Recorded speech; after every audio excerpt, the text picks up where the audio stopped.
Akĩaria hĩndĩ ya kũrugũria tabarĩra iria irongoririe kũriũkia ũrĩmi wa mbeniko mwena wa Moro kaunti-inĩ ya Nakuru, mwandĩki mũkaru ministry-inĩ ya ũrĩmi Ndagĩtarĩ Richard Riciampe nĩahete mũkana tũrĩa nĩme akiuga thirikari nĩ ĩgũtigĩrĩra rũhonge rũrũ nĩ rwehanda wega.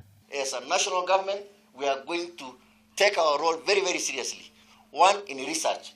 We are going to provide you all the necessary support in terms of research, in terms of investigation, getting the best varieties, getting the best clean seed. Oho nĩaugĩte arĩa mena iganda cia ũkĩũmbe kũrĩhaga arĩmi kwa ihinda rĩa thikũ 30. Akiuga thirikari nĩ ĩgwethera thoko ya mbeniko nja wa bũrũri. Na Carlo na Kevis na PPCK muweke bidii kutoa mavuno mengi na mavuno ambayo ni ya quality ya juu, na sisi tutahakikisha kama serikali kwamba mmepata soko.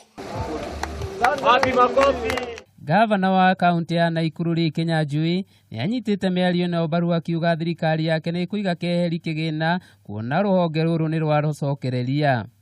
Na hivi karibuni sheria ambazo zimebaki ili kuweza kupatia waziri nguvu ya kuweza kusaidia wakulima wa pareto, tutaweza kushirikiana tuweze kuhakikisha zote zimepitishwa.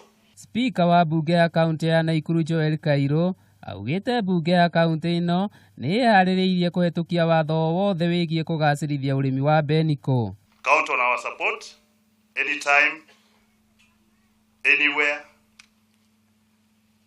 anything you need from us on this particular program, we are going to support you 100%. Maya mokĩte ũrĩrĩ arũgamĩrĩri anene a rũhonge rũrũ maikĩtio ngono magĩkũĩrwo gũkorwo maungumanĩtie. Handũ-inĩ ha Kameme TV, njĩtagwo Mĩrĩng'ũ wa Mũngai.